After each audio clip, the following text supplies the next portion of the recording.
probably not going to officially open the park, to the public for a few weeks to get things to dry out, because this would be a great mountain bike course for some teenagers or something, and probably not how we want it to be used until it dries out a little bit. But what we see here today started over 20 years ago with the dedication of land and for payment of park impact fees by the McCormick Woods group.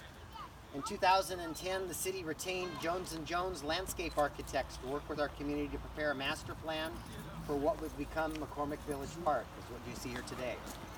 In 2014, the city built out phase 1 of this project, building the parking lot, restrooms, and some passive trails. We also applied for a recreation conservation office local parks grant that we ultimately received in the amount of $350,000. An interesting caveat to that, though, is when those grants were initially awarded, we were below the funding line. And working with our lobbyist and our delegation, we were able to get some additional dollars put in that bucket of funding, and that funding line magically, we were part of it. And here we are today. So this is what we're cutting the ribbon on today, is phase 2, which includes $1.2 million of improvements. The additional parking over here, picnic shelters, dog parks, 2 of them, the play structures, an interactive splash pad, bridges if you haven't been out on the trails. There's a couple of bridges and some phenomenal trails. Business cards everywhere.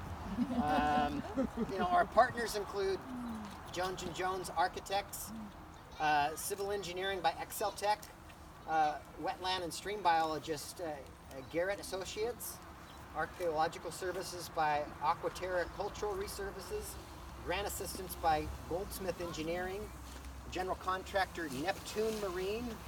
I think McCormick Partners is here with some refreshments today, so we thank them.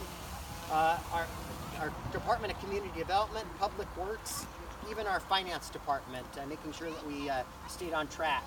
In particular, Darren Putaansuu from our Public Works Department was out here continually inspecting and making sure things were going as planned. Our 26th district delegation, we've got them here today, newly elected Senator Emily Randall, Representative Michelle Caldier, and Representative Jesse Young. They all played a part in making sure that we have the funding we need in programs like the RCO grants. And let's not forget our city council, who had the wisdom and long-term vision to make this reality. Total investment today is more than $2 million in state, city, and developer-provided resources. So, this is our first regional park, and it's a phenomenal asset for our community. Mr. Dorsey, you're interjecting here? Well, I was remiss in one additional key contributor, and that's South Kitsap Fire and Rescue, because they provided the easement and they have their future substation over here that we partnered with kind of in the early days. So that's true. Chief Wright's standing right here, so thank you, Chief. So, we've got a ribbon. Michelle, we got a ribbon here somewhere. I know we did. We did this once without a ribbon. The emperor was no clothes.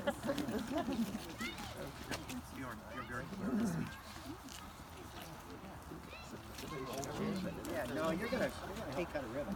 Jay's gonna hold it. Jay's gonna hold it. And you want the park back? Yes, sir. Yeah. Elected on that side. elected's over here. Come on in here.